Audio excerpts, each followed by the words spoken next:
Forsterīts, olivīns, peridots, hrizolīts, kuru no tiem zini tu?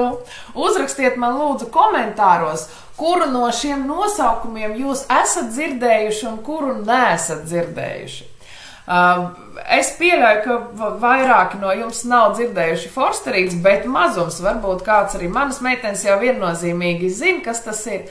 Bet uzrakstiet lūdzu, kuru no tiem nosaukumiem jūs dzirdat savā ikdienā kaut kur dzīvē visbiežāk. Padalieties lūdzu komentāros tagad ar mani, un es arī redzēšu, kas piedalās, kas ar mani redz, kas mani skatās. Man tas arī ir ļoti būtiski un patīkami arī. Tā kā jūs varat redzēt bildē, kāds viņš ir dažāds, kāds viņš ir skaists. Sveika, Judīte! Peridots dzirdēts lieliski. Jā, un es šodien pastāstīšu, kas tad ir forsterīts, kas ir olivīns, kas ir peridots un kas ir hrizolīts. Par to visu stāstīšu. Tātad, kā jūs redzat, arī attēlos ir dažādi. Tātad nosaukumu juceklis, kurš tad īsts ir dzirdēts olivīns, ir olivinīts, ir peridots, ir peridotīts, ir hrizolīts, ir forsterīts, ir ļoti dažādi. Ieva, sveika! Jā, arī peridots. Jā, tāpēc, ka mēs esam šeit un mēs esam Eiropa un tāpēc mums, Gunitiņ, protams, tev visi. Jā, mēs esam Eiropā un tāpēc mums peridots ir dzirdēts visbiežāk.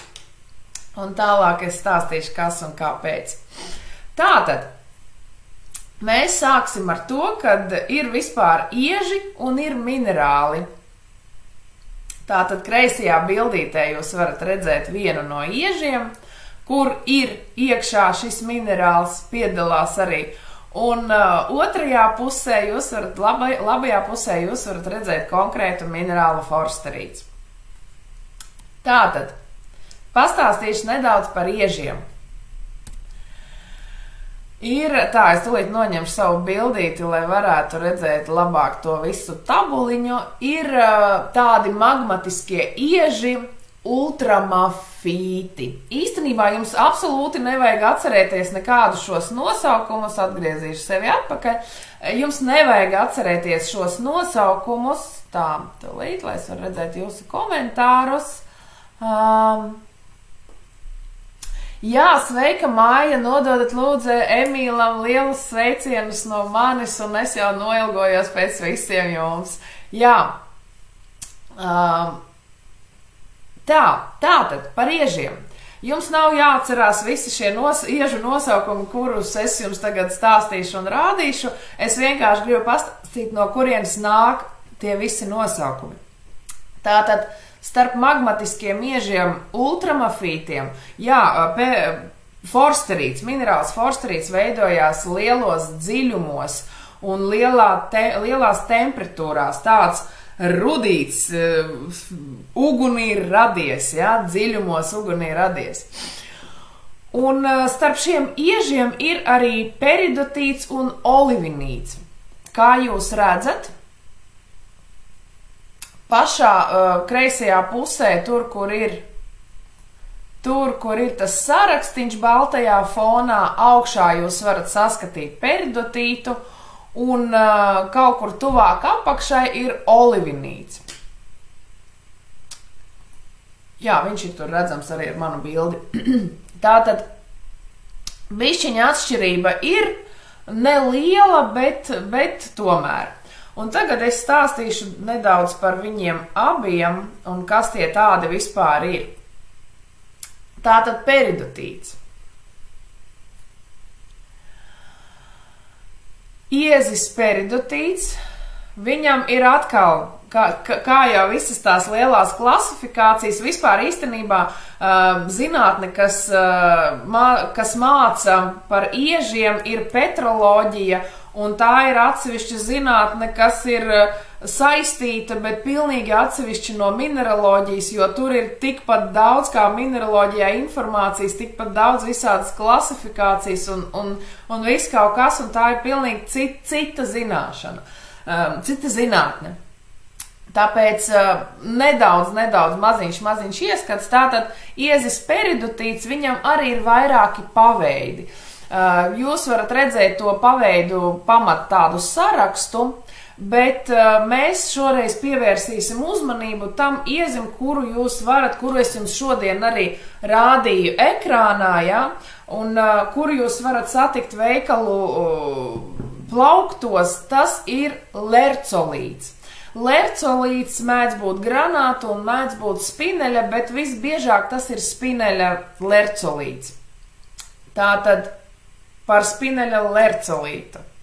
Spineļa lercolīts izskatās lūk tā, un es domāju, ka katrs no jums ir redzējis kaut kur vai internetā vai arī veikalos kaut kādus tādus skaistus eksemplārus, kuri diezgan viegli un vienkārši drūp, jo viņi tur ir vairāki tādi graudiņi sauguši kopā, un tādā veidā, kāds viņš ir, tiešām viņus ļoti viegli tos graudiņus vienu no otra atdalīt. Un tagad es stāstīšu, kas tad tas ir.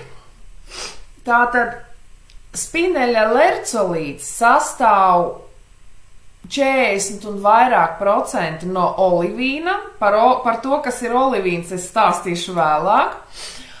Tātad, un kaut kādi bišķi vairāk pa 5%, no 5 līdz tiem pašiem 40% orto un klinoperoksēni un arī spinelis. Tātad, un kas tur ir kas? Es apmēram uzrakstīju un parādīju, no kā tad tas viss sastāv. Olivīns ir tas gaiši zaļš, tāds zāles zaļš, tāds dzeltenīgi zaļš, skaists, ļoti skaista krāsa. Tagad pavasarī visi zaļumi, visi koki ir tādā krāsā. Klinopiroksēns ir tumši zaļš, un viņš tāds jau tuvāk uz zilgan zaļo pusi, un pārsvarā tas ir diopsīds. Viņš ir ļoti stipri atšķirams, un man šajos eksemplāros es vakar fotografēju arī uz makro objektīvu, un ir ļoti labi diopsīdi redzami, viņi ir pilnīgi tieši chromdiopsīds. Viņš ir pilnīgi citā krāsā, tādu vairāk uz to zilgano, un tāds diezgan košs. Un chromspinelīdi, viņi ir vairāki, tas nav tīrais spinelis, ja, bet viņi ir vairāki, un šajā gadījumā no chromspinelīdiem ir hercinīts un vai chromīts. Un tie ir tie melnie vai pelēkie gabaliņi. Viņi no sākuma liekas, ka tie ir tumši zaļie, un ka tie ir tumši zaļie, bet viņi nav tumši zaļie. Tur ir tas olivinīts tumši zaļš, bet ir arī tādi melni vai pelēcīgi gabaliņi, un tas, es arī saku, ar makro objektīvu es ieraudzīju savos eksemplāros daudz vairāk nekā es redzēju iepriekš. Un tātad, jo es uzskatīju, ka šis chromspineļi nav manos eksemplāros, bet ar makro objektīvu izrādījās, ka nē, tomēr viņi ir.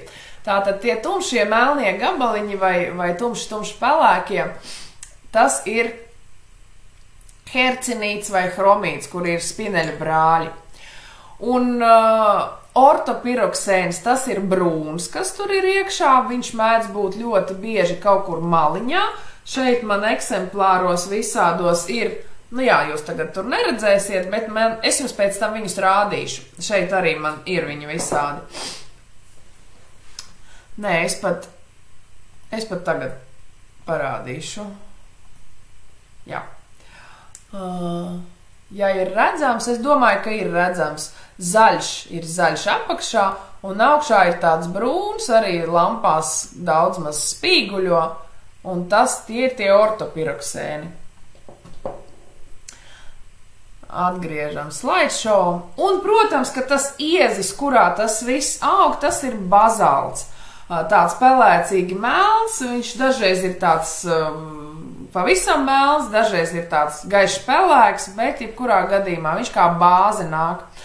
Un tā ir vulkāniskā lava, bet dažreiz gadās, ka tas arī ir pumeks. Ar ko atšķirās vulkāniskā lava no pumeksa?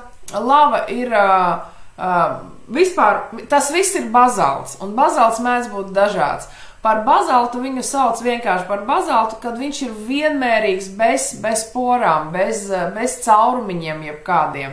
Vulkāniskā lava jau ir ar tādiem caurumiņiem, tūlīt parādīšu, tā ir vulkāniskā lava.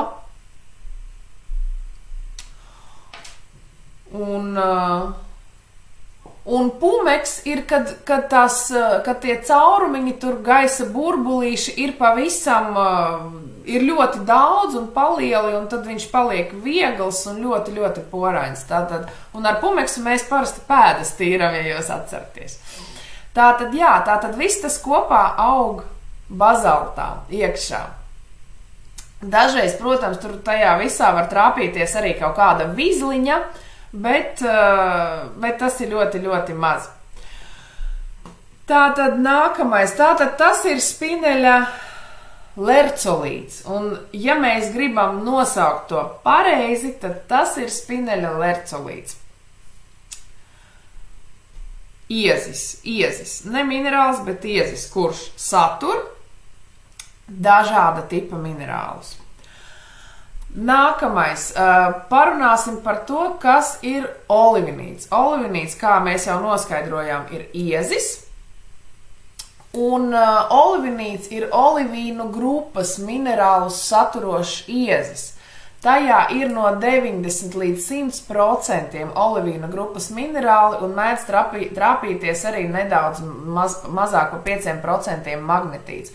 Tātad, ja iepriekšējā gadījumā tur bija vēl dažādi citi minerāli, tad šeit ir tikai olivīna grupas minerāli. Viņi arī mēdz būt dažādi, tur nav tikai 1, 2 vai 3, tur ir vairāki viņi.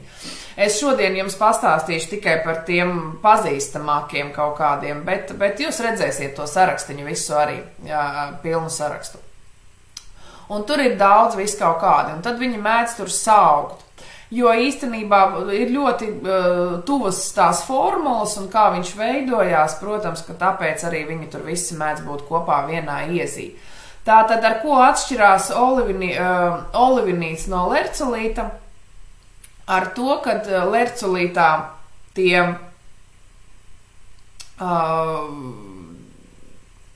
olivīnu grupas minerāli ir tikai 40 un vairāk procenti. Jā, bet šeit ir ļoti daudz, gandrīz visu viņš sastāv no šiem minerāliem, nav nekādi citi piejaukumi. Tātad, un tagad es pastāstīšu par to, kādi tad ir minerāli. Tātad olivīnu grupa, no kurienes vispār nācis tas nosaukums olivīns, tieši no tā, ka ir olivīnu grupa. Un biežāk cilvēkiem ir vienkāršāk nosaukt par olivīnu nekā par forsterītu, foialītu. Ļoti bieži sanāk arī tā, kad viņi tur ir saauguši kopā vai pāriet no viena uz otru, un tad tur vispār nevar saprast, kas tur īsti ir. Tāpēc vienkāršāk cilvēkiem, tirgotājiem vienkāršāk ir nosaukt par olivīnu, un nu tad olivīns un olivīns. Tātad šeit ir olivīnu grupas minerāli, ar formulu M2CO4, un kur M ir viens no minētiem tālāk ķīmiskiem elementiem. Tātad tā formula, viņi ir ļoti līdzīga, tikai viens no elementiem visu laiku, nu, katrā minerālā ir kaut kāds savs. Bet tā formula ir daudz maz nemainīga. Kaut kas dažreiz nāk vēl klāt, bet jebkurā gadījumā kaut kas viens no šiem minētiem 5 elementiem. Jā, un tas ir silikāts, tāpēc silīcija oksīds te ir. Un es pievērsīšu jūsu uzmanību no visa šī lielā saraksta no olivīnu grupas 2 minerāliem, faialīts un forsterīts. Kāpēc? Tūlīt stāstīšu tālāk. Tātad, kas ir olivīns? Olivīns ir fajelīta, forsterīta, izomorfā sērija. Tūlīt pastāstīšu, ko tas nozīmē. To parasti sauc par olivīnu. Tātad forsterītam ir formula magnīs 2CO4, fajelītam dzels 2CO4, silīcijas skābeklis, ja? Un to, ko mēs mēdz gadīties tā, ka tas magnija un dzels daudzums sastāvā svārstās, ja? Un vienā eksemplārā var būt gan magnijs, gan dzels, bet dažādās proporcijās. Un tad atšķirās arī krāsa, atšķirās tas izskats ārējais. Tieši tāpēc to sauc par fajelīta, forsterīta, izomorfo sēriju. Mēdz trāpīties arī tādi eksemplāri, kur ir tas sajaukums, un viņš ir ļoti bieži sastopams tieši iežos, un tad viņu sauc par olivinītu, jo tur īsti nevar saprast, ir tas forsterīts vai ir tas fajelīts, un tāpēc tādu izpaušanos sauc par olivīnu. Bet visbiežāk tas, ko mēs redzam rotās visur, tas ir forsterīts, tas nav olivīns, tas nav kaut kāds jauktenis ar fajelītu, tas ir tīrs forsterīts. Tāpēc, jā, un olivīns nav oficiāls sērijas vai minerāla nosaukums, bet ir minerālu grupas nosaukums. Par olivīnu sauc fajelīta, forsterīta, izomorfo sēriju, bet tas nav oficiālais atkal nosaukums. Fajelīta, forsterīta, izomorfā sērija. Tas ir oficiāls nosaukums. Pārāk gari, tāpēc viņu saīsim. Bet atkal kāpēc? Tāpēc, ka abi šie minerāli ir no olivīnu grupas. Tāpēc visur lien tas nosaukums olivīni. Un nosaukums tāpēc, ka olīves ir tādā pašā krāsā. Tātad, nākamais. Tātad pats forsterīts. Minerāls forsterīts, magnijs 2, silīcijas skābeklis 4. Formula forsterīts izskatās tādā veidā, nereāli skaists. Šajās bildēs daudz maz sanāca panākt, dabūt, parādīt to skaistumu, bet nekas nevar salīdzināties ar saulīti, ar mūsu acīm, kas redz šo akmentiņu saulē. Viņš atverās saulē, viņš mirdz, viņš spīdz, viņš ir tik nereāli skaists. Viens no maniem mīļākajiem, jo viņš dod to labo garstāvokli, dod to dzīvesprieku, dod to pārliecību, ka viss notiks, viss būs labi, ka tu visu vari, un tāds, tas stāvoklis iekšējais, tās sajūtas kā pavasarī, ka viss tikai vēl būs, viss top, viss zied, viss zaļš, viss skaists, tādu sajūtu dod arī šis akmentiņš skaistais. Tātad forsterīts. Nosaukums minerāla īstais nosaukums ir forsterīts. Un kas tad ir peridots jeb hrizolīts? Īstenībā, jā, nevis peridots un hrizolīts, bet peridots jeb vai hrizolīts. Jo īstenībā abi divi nosaukumi nozīmē absolūti vienu un to pašu. Tātad, peridots jeb hrizolīts. Tas ir juvelieru kvalitātes caurspīdīgu minerālu forsterīts nosaukums. Un rietumos to sauc par peridotu, bet Krievijā tajā pusē to sauc par hrizolītu. Un īstenībā tas nozīmē absolūti vienu un to pašu, caurspīdīgs forsterīts, juveliera kvalitātes, ko mēs liekam skaisti rotās, juveliera rotās. Rietumos to sauc par peridotu, un Krievijā to sauc par hrizolītu. Īstenībā, vispār visur, kur angliski runājošās valstīs, sauc par peridotu, krieviski runājošās valstīs par hrizolītu. Mums paveicās, mēs esam pa vidu, mēs esam dzīvojuši gan tur, tāpēc mēs zinām abus divus šos nosaukumus un dzirdam arī savā laikā katrs, es domāju, no jums dzirdēja šo nosaukumu visur, jā, dzirdēju šo nosaukumu vis kaut kādos avotos. Un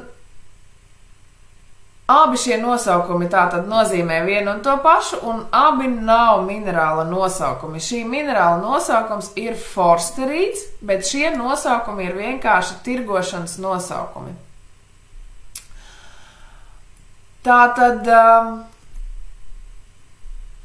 Tātad vairs nav mums nosaukumu juceklis, un tagad ir zināms, kurš tad ir īsts. Peridotīts, tātad tas ir iezis, nav minerāla nosaukums. Olivinīts arī ir iezis, tātad peridotīts ir iezis, kur ir no olivīna grupas tikai kaut kāds procents, ap 40%, un pārējie ir citi minerāli. Olivinīts ir gandrīz visi 100% olivīnu grupas minerāli. Olivīnu grupa pati tā ir tā grupa, kur forsterīts arī atrodas, un tas arī olivīna nav minerāla nosaukums. Tātad olivīns tā parasti neoficiāli sauc fajelīta forsterīta izomorfo sēriju, un tas arī nav minerāla nosaukums. Peridots ir minerāla forsterīts juvelieru kvalitātes eksemplāru rietumu nosaukums. Hrizolīts ir atkal juvelieru kvalitātes minerāla forsterīts Krievijas nosaukums, bet īsts zinātnisks nosaukums, oficiāli dokumentēts un piereģistrēts, ir forsterīts. Un tas ir minerāls, un tas ir arī šī minerāla nosaukums. Tātad forsterīts ir īsts nosaukums. Par pārējiem es ceru, ka jūs tagad sapratīsiet, ko tas nozīmē. Šis video būs pieejams šajā metamineraloģijas grupā, un jūs vienmēr varat viņu apskatīties. Man tagad arī top manas mājaslapas atjaunošana, un tur arī būs ļoti daudz viskaut kādas informācijas par minerāliem, bet tas ir ļoti liels darbiņš, un tas viss tagad top. Un tur es arī ielikšu linku uz šo video, vai arī pašu video ielikšu, redzēs, kā tur būs. Un tātad jums šī informācija būs pieejama, un jūs to varēsiet visu laiku apskatīties, kad gribēsiet. Tātad, jā, lūk, skaistais forsterīts, kas ir kreisajā bildē vienkārši pats pa sevi. Pa vidu viņš ir kā iezis lercolīts. Man pašai tas nosaukums ir izrunāt grūti. Lercolīts. Un labajā pusē ir juvelieru kvalitātes, kuru sauc par peridotu vai hrizolītu. Tas ir ļoti skaists forsterītam slīpēts eksemplāriņš. Tātad, es izmantoju pamatavotus, kur es vienmēr un visur izmantoju un visiem iesaku. Tas ir mindat.org. Tā ir oficiālā mineraloģijas asociācijas mājaslapa, un tur ir vispēdējākā, visaktuālākā informācija un vispareizākā arī. Tur ne viss ir. Tur ir diezgan it kā ļoti daudz informācijas, bet tajā pašā laikā ļoti maz, un man sanāk arī citos avotos daudz ko meklēt un likt visu kopā.